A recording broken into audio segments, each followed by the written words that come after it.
Good morning, everybody. Good morning. Good morning. It's so good to be back with you. So good to be here. So I have a fun thing for us today. We're going to talk about perception. And you know that old adage, perception is reality? We're going to prove today that it is not. And that might not be news to you, but I think that in a divided country, in a, where like we struggle with why are those people doing what they're doing, in religion, I want you to just kind of think of our division in humanity as we go through today's talk, because I think if we each can kind of, sorry, I ran up the steps. I'm going to take my breath a second. If we can each kind of see our contribution in curiosity, living into the mystery of it all with curiosity and compassion, then maybe we can contribute to some peace in this world. So we have some fun things today to kind of help our brains understand that perception is not reality. Okay, the first one. Which line is longer? You might be familiar with this one. Yeah, right? But can you see, let your brain for a second see, which one does your brain want to say is longer? The top one, yeah. Your brain really wants to convince you that that's somehow longer. We know those lines are the same in the middle. So just using this one to context a little bit of like what your brain says versus what you know. Okay. Your brain, do you hear your brain kind of like, no, it can't be. Like I want to see lines on there. I want to know for sure that line is longer. Can you kind of feel your brain jockey a little bit for position there? Okay. All right. Those lines are indeed the same. But the perception is that top one was longer, right? Because the bottom one feels closed in, and it has to be shorter. It just has to be, right? Okay, just hear your brain saying that. Okay. What do you see here? Just call out what you see. Duck. A bunny. A duck and a bunny. Oh, yeah. Yeah. Oh, yeah, because Can you see it? I saw duck first. You saw duck first, then bunny. Duck, then bunny. Duck and bunny. And I love how we're explaining it to each other.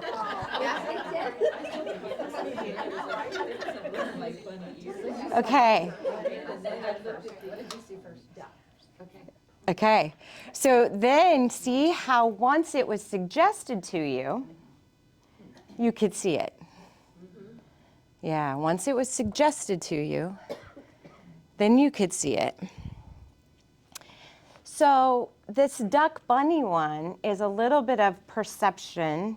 It's a little bit of perspective also, because my perception might have been duck, but then somebody suggested to me that there was a bunny there, and then I start looking for bunny features, and I know bunnies have big ears, so I'll probably look for those.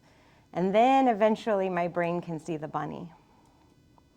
But that was influenced, right? If nobody had influenced you, you would just say, that's for sure a duck. And had you never seen a bunny or a duck, that's just a black sketch. It's black and white lines, dots, right? You have to have a frame of reference to even know what a bunny looks like, so that when your friend says, I see a bunny, you imagine a bunny, and then you can look for it. Yeah, Lori? Can I just say that it's also from the angle that you look? Totally. I first looked here, Yep. and I saw bunny, and then I thought, well, those don't look like bunny ears, so then I saw the duck. But Yep. I never looked over here, but now as I looked over here, I would have never said bunny, I would have said duck, because of my angle. Oh. Case in point. Where you're sitting in the room, right? Exactly. Exactly. So look from a different angle. Metaphor. Yeah. Yeah, exactly. So if everybody was sitting in Lori's chair, they might see it the same way. But not everybody's sitting in Lori's chair. right? We're all coming at it from different angles. Yeah, good stuff. Really good stuff. Okay, this is so fun. Okay, what do you? Oh, no. Oh yes, the dress. What colors do you see? Blue, black. Everyone see blue, black? Anybody see white and gold? Not at all. Only in the background. Not at all. I always see white and gold when I look at this. I have never seen blue and black. What? You see? I see white and gold. Does anybody else see white and gold? Yeah? You need a good eye. Your son. I know your son. So this one is super interesting. This one blew up the internet in 2015. It also blew up neuroscience and eye research. We could not explain this one. And this one cannot be influenced. Usually you see white or gold or you see blue or black. And it's interesting because it's like we're also getting the influx of devices, fluorescent lights, the screen. But in this, so the story behind this is a mother-in-law, or a mother of the bride, took this picture, sent it to her daughter and her future son-in-law.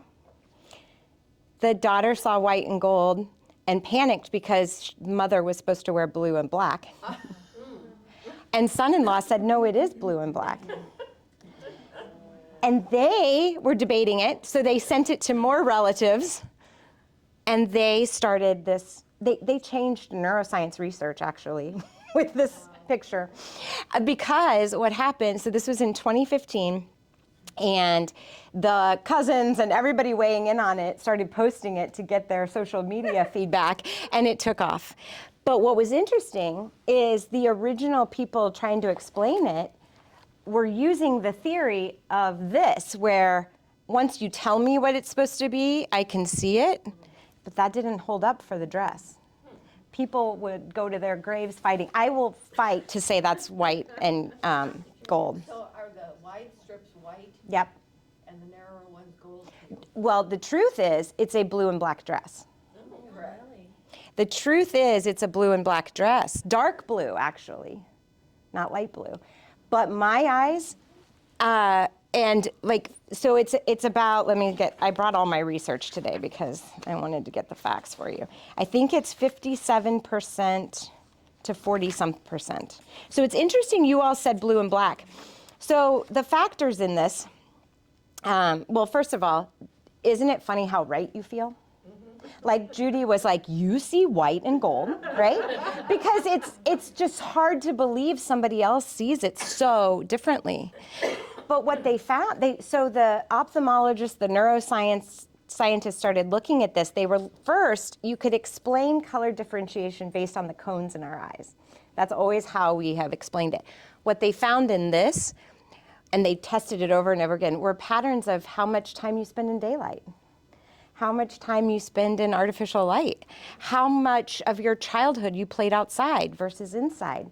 They have found that your eyes were literally shaped by your experiences in your environment growing up. They found different regions of the country see it differently. Different age groups definitely see it differently.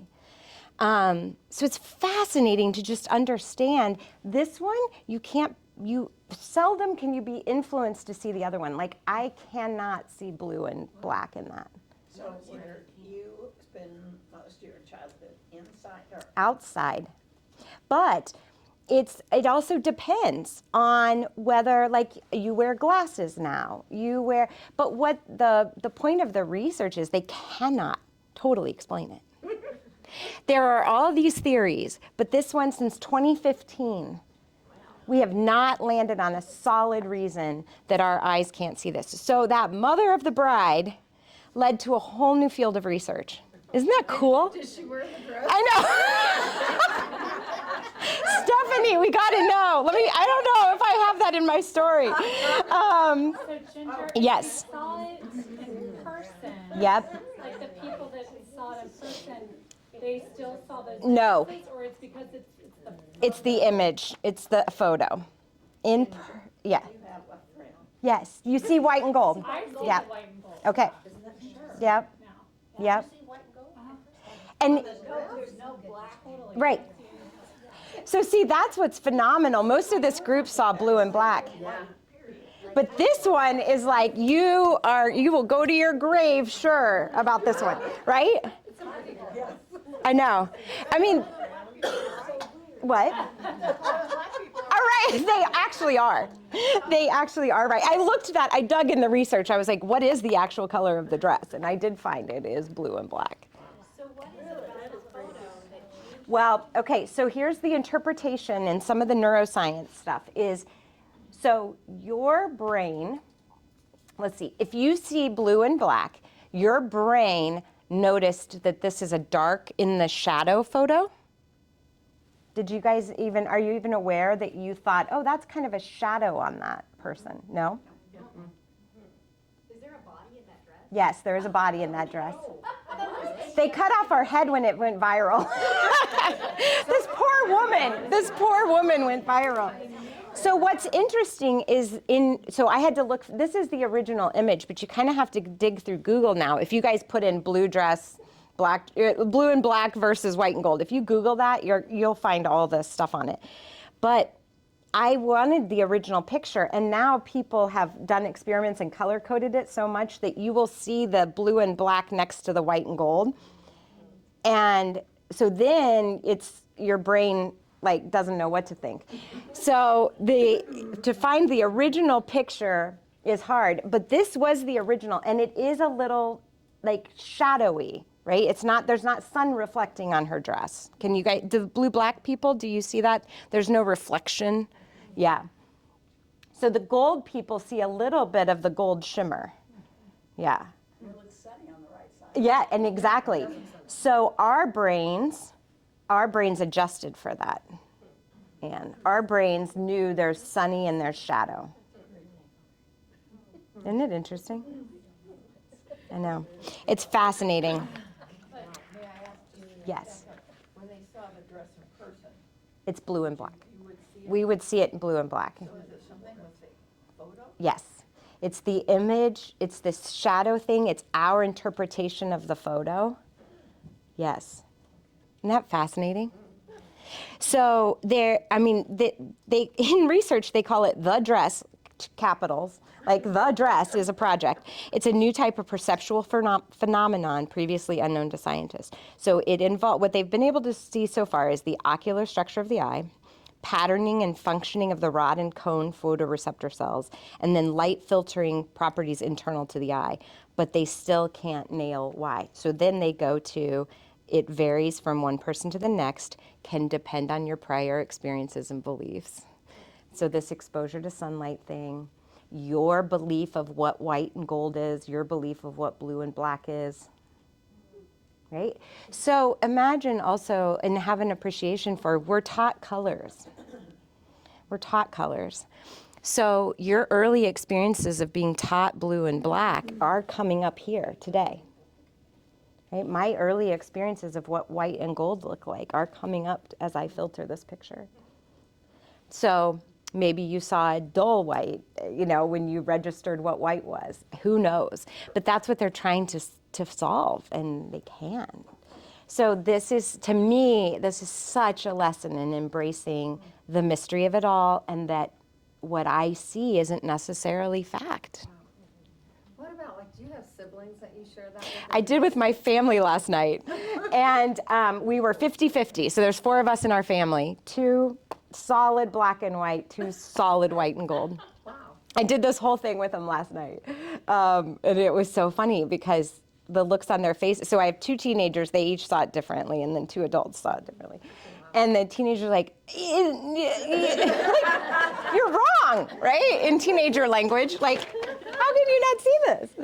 So it's fun to watch. Like, it was fun to watch the vantage point from here today, watching you guys, because it's like, how can you not see it, right? But this one is evading all explanation. That's what I love about this one, is we don't know why. So it's damn well time we embrace that we see things differently in this world. And you can't convince. On this one, you cannot convince. The rabbit, the duck, I could convince you there's a rabbit there. I could go trace it. I could overlay it with a rabbit or a duck. I could work at that one. This one, we cannot change your minds. And you said the percentage was like 50-50, yeah, yeah. I mean, that's It's what's almost, interesting, yeah. is that it's an even. I know, it's almost even. I know. This group was predominantly blue-black, which was interesting. It was very interesting.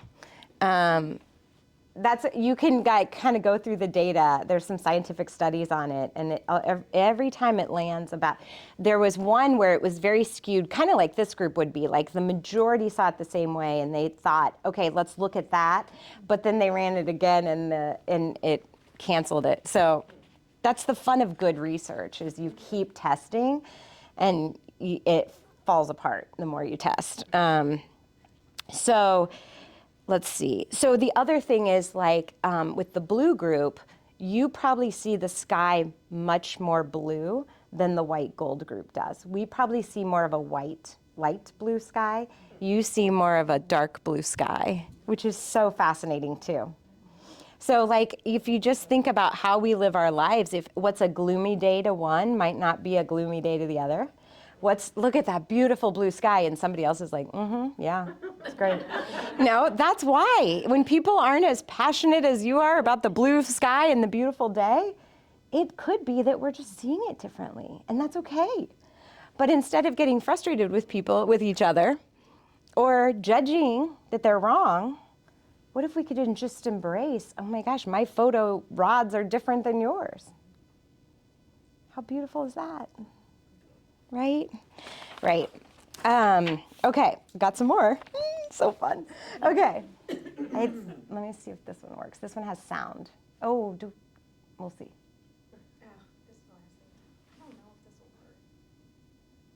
Okay, I might have to play it. It was supposed to come on when I advanced it. Let's see. Let me think how to do this. Can you see if sound is up, maybe? Okay.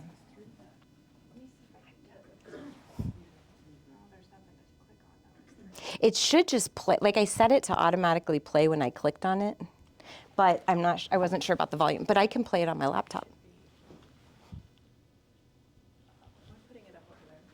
This one's fun. Yeah. It's like at 100, so let me play it on my laptop, because I have it queued up. No problem. So this one, okay, so we're working with our eyes up to this point. Now we're going to see that our ears are involved in this too. Okay. Get my volume all the way up. Oh, I got to be on the internet. Oh. Kenyon, I might need the password. Oh, nope, I got it. Let me get, what's coming up is how to embed a YouTube video in a in a PowerPoint. Okay, here we go. Laurel, laurel, laurel, laurel. Let me come around. Laurel. What word do you hear? Laurel. Laurel. Oh, now I hear Yanni. Laurel. Laurel. Laurel.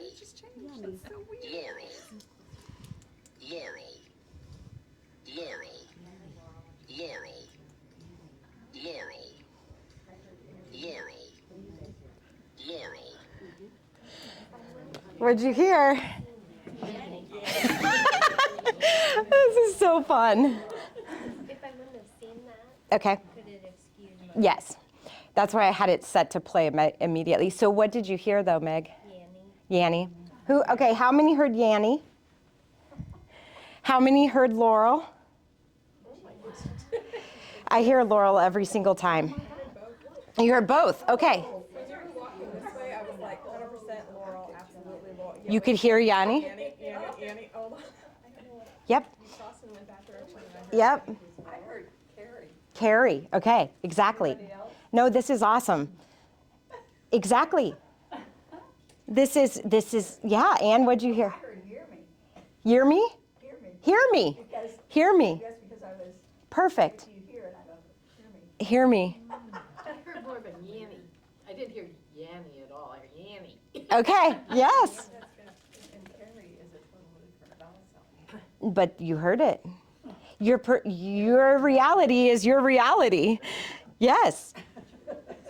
And we're not going to discount what you heard, right? We're gonna get her hearing aids adjusted. So that does impact all of this. Glasses, hearing aids, all of our devices. But this one, there's other ones like this. There's the word brainstorm and something else. Well, I could, since we're doing it this way, I can do that one too. Well, now I just biased you. But it's funny, it might not bias you because, let's see, let me do another one. This is sorry. You may recognize. Let me do I had so much fun playing with this last night. Was this one also just an accident, or was this designed? This one was designed, it was recorded, you ready for this? As Laurel. What? So this one, like we know that dress is really blue and black, it was recorded as Laurel.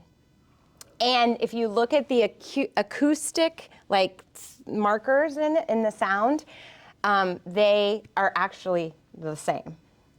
Our brains hear an L or a K or a Y. But acoustically, the way it registers, isn't that crazy?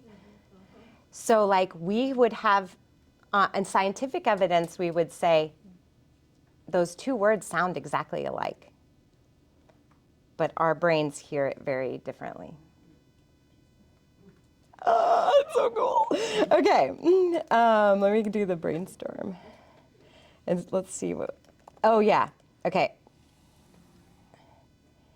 So I'll go ahead and say them both so that we don't have a bias on one way. But this is brainstorm or green needle.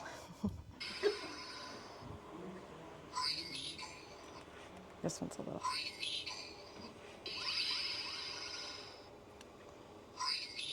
This one's a little funky too.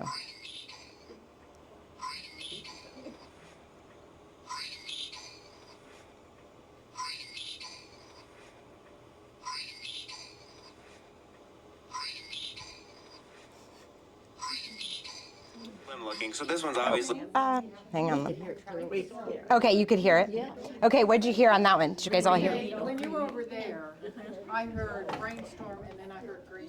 I heard both. And then as you got closer, I only heard brainstorm. Okay. You heard brainstorm and green. That's the looks on our faces when we like, you heard that? I love it. What'd you hear? Brainstorm? Green needle. See, right now they all sound the same to me. Brainstorm? What, Christy? Yeah, I heard same thing happened again. It was brainstorm Oh. here, and then when you crossed my midline, it changed to here. You might have some right brain, left brain stuff going on. That's so cool. Actually, it's kind of a flexibility, or it's an easily influenced. It could go either way. So some of us are very, like they're looking at how influenceable are you? So this, I think, is so interesting with a group of people pleasers, right? We've all said we struggle with that in past months. If somebody next to you says what they hear, do you just are like, oh yeah, I hear that too. Like, just notice that in yourself. You don't have to admit it, but like you want to belong and you want to be in the majority. So like part of me, or maybe Anne and Shelby and I that saw the white and gold dress, we're like, oh, I want to be like everybody else, right? I just want to see what you see. Well, that kind of gets into our tribal behaviors too. And like, I'm going to be on this side because I want to belong, or my whole family thinks this way, so I just got to go along with it. And maybe I could be convinced, right?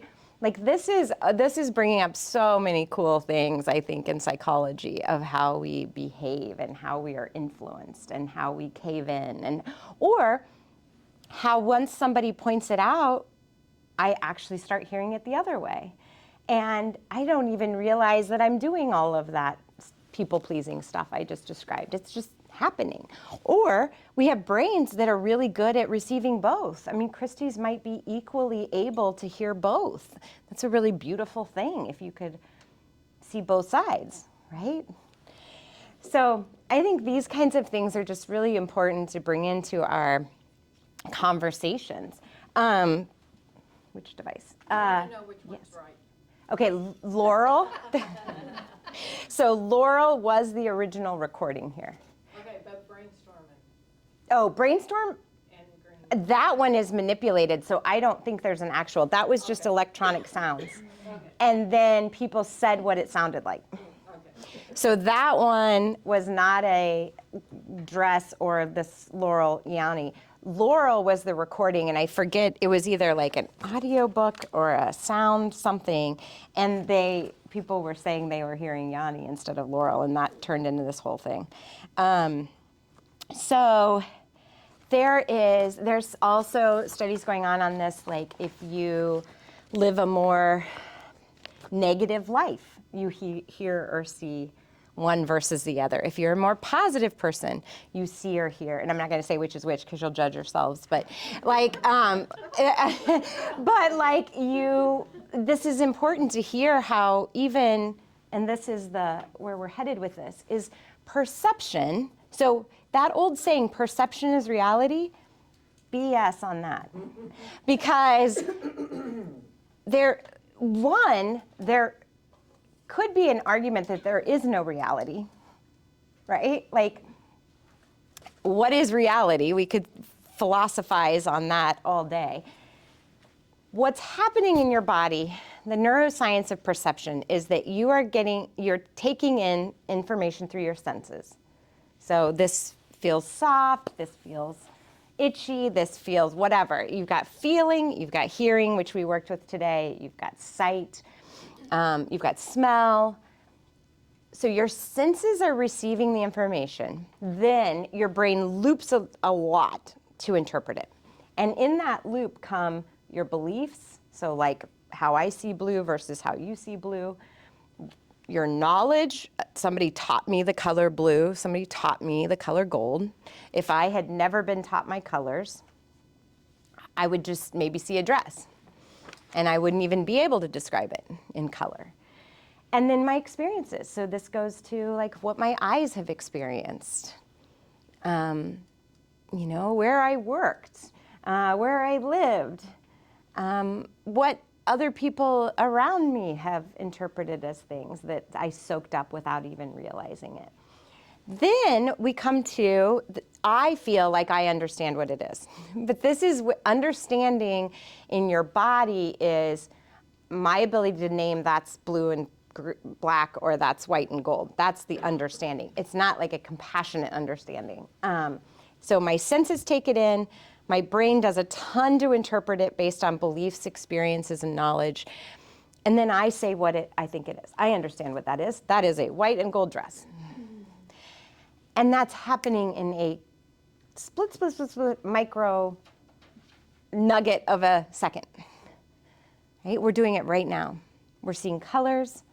We're bombarded with sensory impulses right now. Something hurts. Something's itchy. Something's achy. You're making opinions of colors. All within a nanosecond. The Chopra Center says we have 80,000 thoughts a day. 80,000 thoughts a day. That's a lot of this going on, right? And that's all in our subconscious. So like, we're not even conscious that, oh, I know what black is. Christy has a black sweater on. That's a black sweater. Like, I'm not even conscious of all of that, right? It's just happening. So where do we go with all of this? Okay, if we could accept that perception is indeed not reality, that we are each seeing reality so very differently, then what are your thoughts on this? How do you apply this? What does this mean to you? Well, it makes me more forgiving of the people. I mean, how divided the country is, well. Yep, exactly. This kind of explains it. Exactly. And everyone thinks they're right because that's their reality. And it does help us forgive. Like they are so rooted in what they believe. They're not able to sit here and have open conversations like we do and hold space for disagreement. They're just sure I'm right. And I'm going to shut out anybody that says white and gold. Right? Because I am sure that is blue and black. And I'm right, because science proved it. Right? Because it was originally white and black. So you're wrong for seeing it white and gold. Right? Like that's how that conversation would go. Yeah. Yeah. Exactly. Forgiveness is so beautiful. Yeah. I see it a lot even in my marriage, which, we've been married like almost 40 Yeah. years. And, Ken and I will go somewhere and we'll come home and I'll be talking about like, so what did you think she meant by that? Or what? Yes. And sometimes he's like, well, I don't think she meant that. Yes. It's interesting. Sometimes Exactly. it's also like sensitivity. Yes, To certain exactly. things and words and actions, and my eyeball sees a lot of little things and maybe he sees it in a bigger way, but we temper each Yes. other a lot that way. Beautiful. It's good that you can help each other instead of fight with each other. Yes, beautiful. Yeah. It seems like historically, maybe I'm just wrong, you're not at odds so much as we are now. And I don't know Yeah. why our perceptions seem to be so like, Yeah, and there's no in between now. Right. It's just like, exactly. that's it. I don't know why that is. It seems that way. Right. I know. You're right. We're more sure we're right than ever before. We're not embracing curiosity or mystery or exploration. And so neuroscience would say that's from a we've become more fearful as a species. So then the way you combat fear is, I'm right. I know I'm right. Because if I let anything in, that feels like a threat to my safety. So you could argue, so if you buy into a premise that everything we do comes from a place of fear and love, right? Fear or love. So everything I say and do. So if I'm afraid you don't like me, that's coming from a place of fear. If I think I love you and you love me, that's coming from a place of love. If I think, oh, if I say this thing, she's going to be mad at me. Well, that's a fear. If I come from a place of love, if I say this thing, she'll understand what I mean and she'll forgive me. And if I mess up, I'll apologize, right? That's coming from a place of love. So if you just go back to the basics of fear and love, to a little bit of explanation is we are living in so much fear. And when we are living in fear, we need to know for sure, right? So go back to our caveman brain. I need to know for sure there's not a bear lurking outside my cave because my life depends on that. So I'm gonna check, but then I'm gonna be damn sure I have scared away all the bears, right? And I'm gonna tell myself I have scared away all the bears over and over again because that makes me feel safe.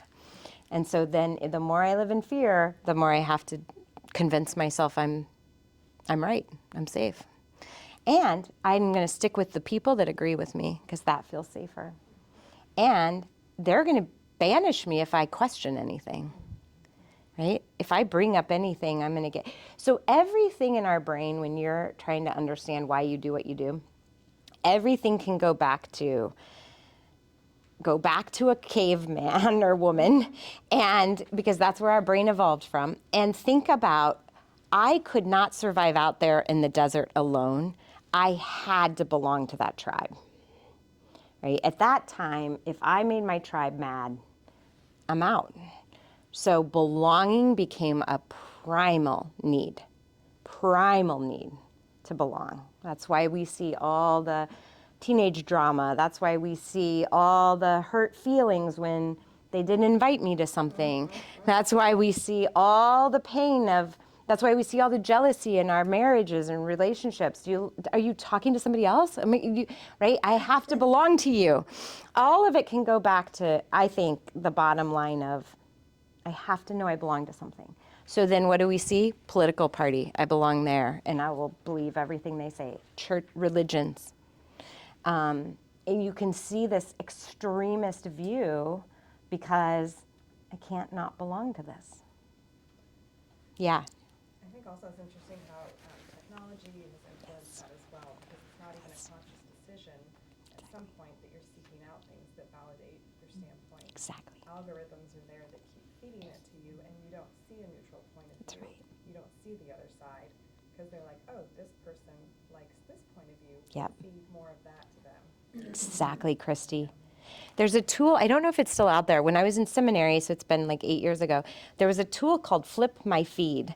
And it would flip your social media feed to the opposite of everyone you follow. And it made me realize the algorithm that you're speaking to, because I didn't even realize the echo chamber I was in until you flip it and you get everything of the other side, and then you're just like, oh my gosh, this is. But the algorithm literally feeds you people that agree with you, or the things that you like, you get fed more of that. Or the types of people you follow and what they say, right? So, like, I love Glennon Doyle and Abby Wambach. But that's an algorithm, when I like their messages, that I'm getting all of their influence into mine. So then we begin to live in an echo chamber, which means everyone seems to agree with me on my social media, right? Oh, yes, everyone's thinking this. Yes, we are overcoming it because look at how everyone agrees with me. And that's what happens. And we forget there's a whole other world. So yeah, you are so right about the technology. Yeah, yeah, What I was thinking was, I was saying to Renee when we first came in here, the joy of being older yeah, is that we don't care Yeah. anymore. We don't care what anybody thinks. I love that. You know, and I don't know if that's I mean, it's great to have Well, freedom. but- yeah, good but point. I don't have that angst anymore about whatever, you know. I love the way you're looking at that. I hadn't thought about that, but maybe that does, if I don't care what anybody thinks, maybe I'm not doing my homework to hear what other people think. Could well be. Great point. That's a really beautiful thing to think about. Good thought. I was just gliding along too. Yeah. We are upsetting the apple cart. Dang it. Yes. So I've been going through this whole thing in my mind as we're talking about how I want to be a person that can hear others. Yeah. And not be too stuck in my ways. Yeah. But there are ways that I'm kind of like the dress, and there are ways that Yeah. I'm kind of like Right. the bunny and the duck. And I think the dress things are like those core values. Like there are Right. some things that I am going to hold on to Beautiful. Yeah. because they are deep inside me. That's right. And there are other things that I'm open to learning. Like Yeah. I hope I'm open about all things, but I don't know. I was just That's thinking about it beautiful. as I approach someone else. Is this a dress thing, or is this a Yeah. funny and duck thing? We have our own language now. I love it. I mean, it's like I'm not trying to. I don't want to be in an argument with someone. Exactly. I'd like to exchange Yeah. thoughts and ideas, but I love that, Susan. I'm just sorting through what ways. am I Exactly. going to dress when I don't need to be, and what ways am I funny when I don't need, you know. Oh my gosh, if we just all did that, that'd be beautiful. Beautiful work. Yeah, Stephanie. This makes me think about when COVID hit. Yeah. And so, like, what I found in my life there was like this spectrum of my friends and family. Some people were staying inside and wouldn't even go out and talk to people. Right. Then other people were like, I'm going everywhere. Right. It was fascinating. Because I was confused. Some of my friends were going to ordering groceries and cleaning everything off, and I was still going to the store in a mask and not cleaning things off. And I was like, am I doing something wrong? Yes. It was this spectrum. I don't know if it fits into this, but I Yes, it thought does. so much about it. Like, really, it was uncanny how Yeah. there was such a spectrum. Yeah. And so much fear, right? Yes, and Am I understood doing- every one of them, because some of Right. these people were home because they had pulmonary issues. and Exactly. they needed to protect their life. Yep. And Yep. Anyway, Exactly. I think it undid a lot of us because of that. Like, am I doing something wrong? I'm watching the death count go up on TV every night. Yes, it was terror in our body, in our brains, of what if I'm not washing off my groceries? My family's, what if everyone dies and it's on me because I didn't wash off the groceries? I mean, that was real. If we really remember back to that first month, it was real fear. And it came from, and I was kind of watching that of like, okay, what would love look like? It was coming from a place of love because I love my people and I don't want them to die. But my fear is, and so it was really hard to find sanity in there because you were acting out of of love, but that love often, we all know this as mothers and grandmothers, that love for our people is the deepest of fear. Our son, who's a pulmonologist and was in Denver, and in the midst of all this and his fellowship in pulmonology and ICU, he called us one day. He never did this. He called us one day and he said, I want you to promise me something. He said, I don't want you to go to church, and I don't want you to go to the gym. Oh. Fear. Yeah. And it scared us to death. And he knew. Church online. Right, because he knew, and he loves you. So that's love and fear. Yep. Compared to him. Exactly. It's beautiful insight to see how tricky this stuff is. Yeah. Yeah. Yes. Back to the statement that you made, there Yeah. is no Yes. reality. So I'm thinking, Yep. then I think each individual has Yeah. to pick That's right. his reality. That's right, Judy. That's You it. have to surround yourself with others who Yep. think like you, but you can't be judgmental of other That's right. realities. That's right. Exactly. But, yeah, because, Yes. I mean, if they're, just like you were saying, you have a core and you have beliefs, and that's who I Yeah. want to be with. Yeah. Is people who The have values. similar Values. and beliefs. There are other people who have this reality, this belief. That's fine. Mm-hmm. I'm not going to judge them, but I really don't want to hang with them. Mm-hmm. You know? And I think there's also an invitation to all of us to see if we can stretch it out just a little bit, right? Of like, if my value is love, but I don't agree with what you're doing, can I stretch out my judgment of that just a notch? Because love is more important than if I agree with what you're doing. And if I get rigid, so one of the things we know about mental health and mental wellness is rigidity is a sign of mental illness.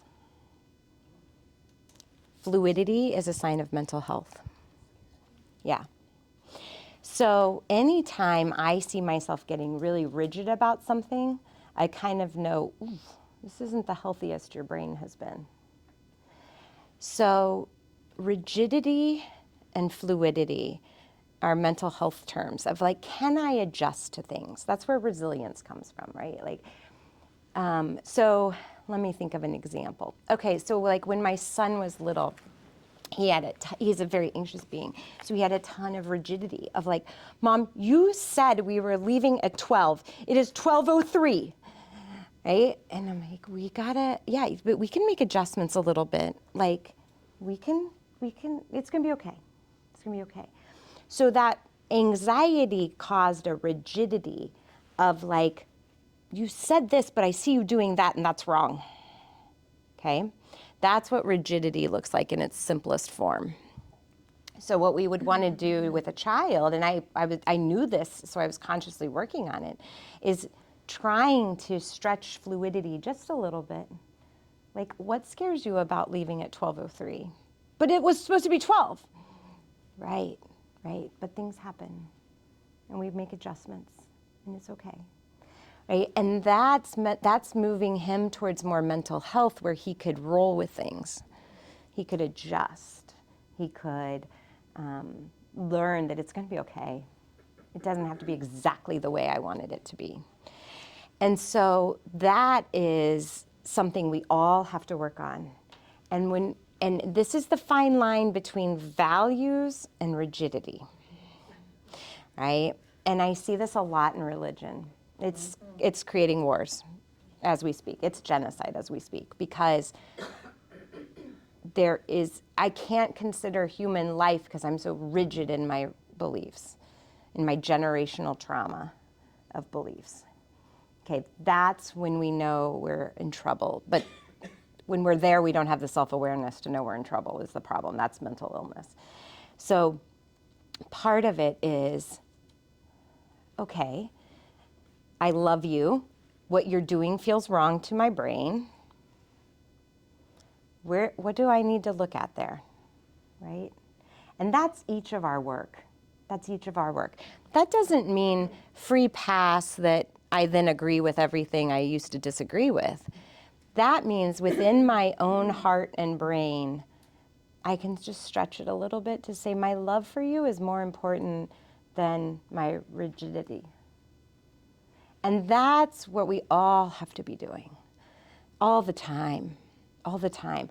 So if your core tenet is love, if that's one of your values, well, love is messy and comes with a lot of things I don't agree with, right? But I love you, and that's more important. And we're all weighing this stuff all the time. It's thin lines. But if we get rigid, we end up alone. If we get rigid, we end up So alone. is fluidity the same as flexibility? Yes, exactly. Yep, synonyms. Right. Flexibility, fluidity, flow, stretch. It's all kind of the same neuroscience of I see a white and gold dress, but I'm open to hearing that in actuality it was blue and black, and I might be wrong. I still see white and gold, but I could be wrong. Okay? So this is our work as compassionate people. And the interesting thing, so like how do we put this in our lives today? I think you all certainly see what we're talking about today clearly, but like how do I practice this? So I think embracing mystery is something that I really came out of seminary with. Of like, I wanted answers. I came out with more questions. Right? That was pretty silly and childish of me to think I was going to find answers. But I wanted them.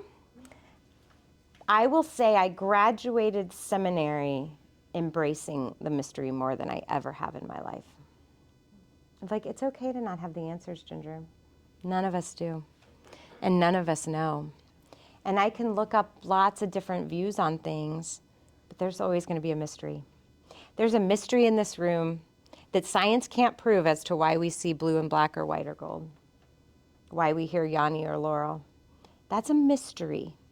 So if I don't have to work at understanding it or fight with it or try to convince you, then I'm just embracing the mystery. And that's a path of peace. Why is she acting the way she's acting? I don't know. I don't have to know, right?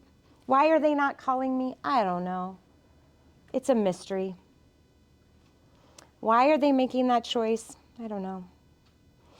But I don't have to spend my life fighting to make them agree with me or see it my way. They're on their journey. It's between them and God. It's between them and God. So if I love this person and I don't agree with what they're doing, that's between them and God. That's not mine to figure out. Because I want a relationship with them. Then curiosity is one of my favorite words when my brain gets rigid. It's just curiosity, Ginger. Just follow the curiosity. I mean, I have to say that to myself a lot because, like, I will think, like in the business, okay, I had a financial goal and I have to meet it, and what am I going to do? Get curious. That goal was just an arbitrary number you set. Let's go in a different direction.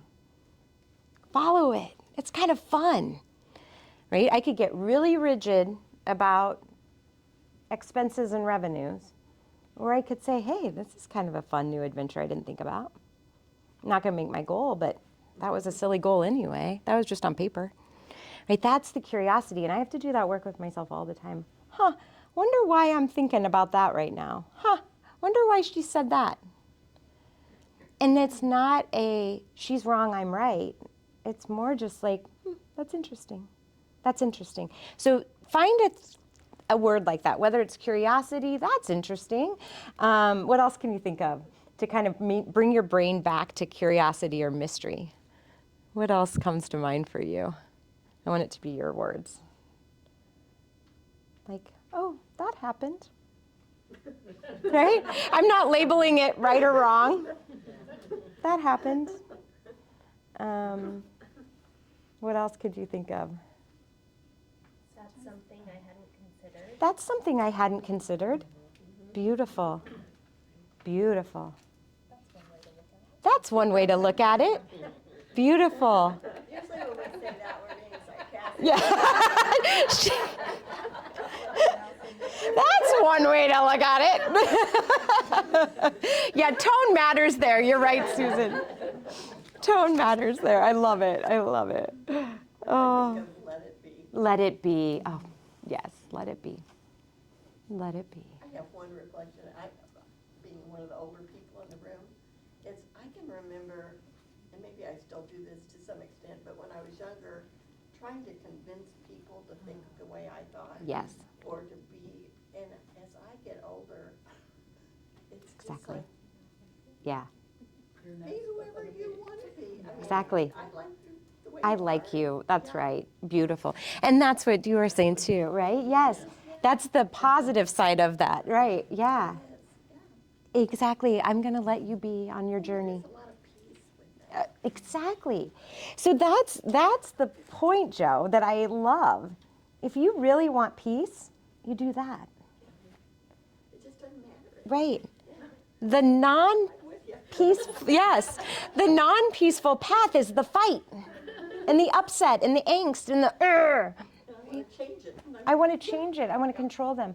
So Byron Katie is a teacher that I really like. Her website is thework.com if you want to follow her. But she has this definition of suffering that I gleamed onto, and it just has held up over the years, of suffering comes when I wish it was different than it is, or when I wish he was different or she was different. Suffering comes when I wish it was different than it is. Isn't that the best definition? So it applies, I've tested it out for years. So it applies when I'm stuck in traffic, like this morning. Like, go people, I'm just suffering. I can't change that. I wish traffic was flowing, but it's trash day in Prairie Village, apparently, or in Leawood. So like, I can't change that. I can't change that it's trash day and I left late and I'm stuck. My suffering is my angst about it all. Right? So suffering comes when I wish it was different than it is. Or I wish he was different than they are. I wish this situation was different than it was. That's only causing me suffering to wish it was different. If I can accept this is what it is, beautiful. I accept you guys see a blue and black dress. I'm good with it. I don't know why my eyes see it differently, but that's okay. Like, if I try to not sleep over this, why? I gotta know why. I have to know why. That's gonna make me insane, right? Yeah.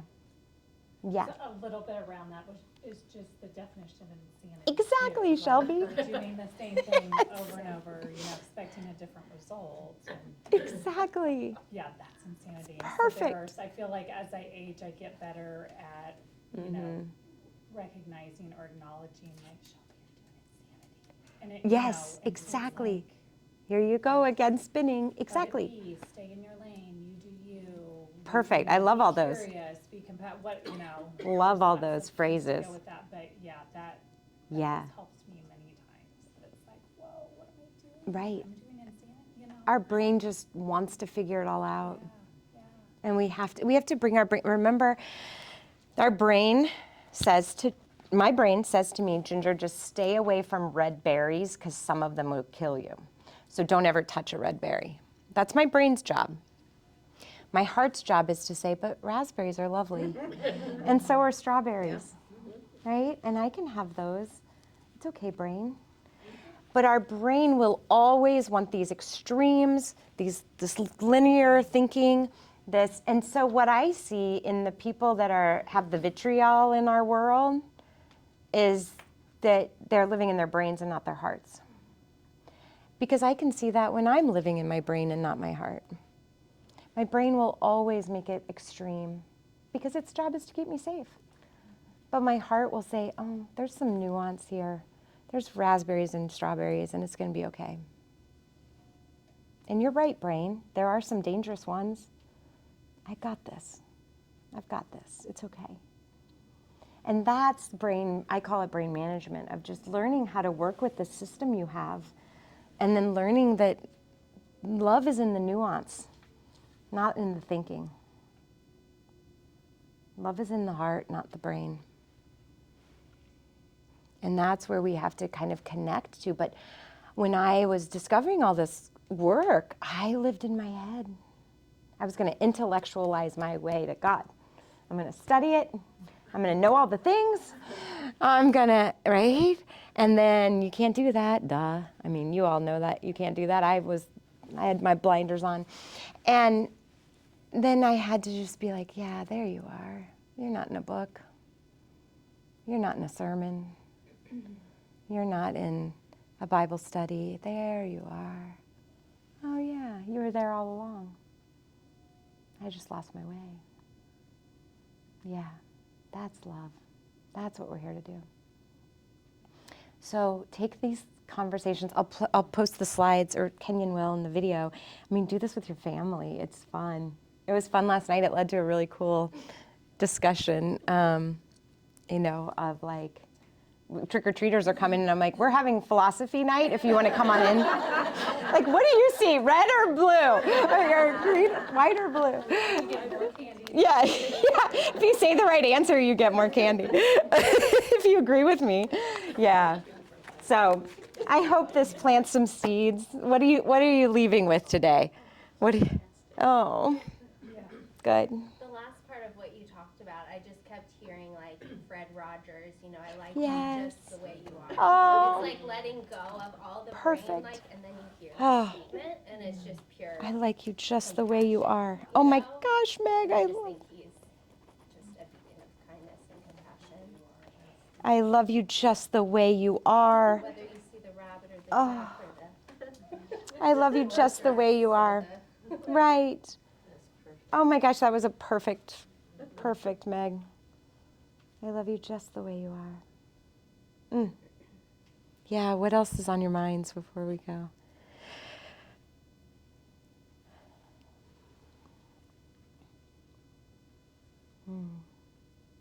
Anything you feel shifting in yourself? I just feel softer. Yeah. Like, Oh, you know, softer. I feel like I'm going to be stepping out into Oh, softer. I love that word. softer. Soft heart. Mm-hmm. Yeah. Calmer. Very much calmer. Yeah. Good. Yeah, we don't have to fight it all. We don't have to fix it all. Trying to not want to control everything. Yes. Exactly. Maybe not that far.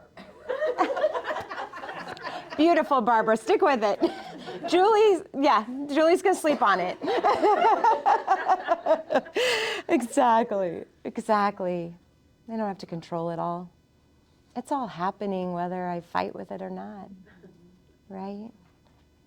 So then if we could each just contribute love to the world, that's how I think we move the needle. If we're calm and peaceful, that has to be a collective contribution to calm and peace. Yeah. Beautiful. Thank you guys so much.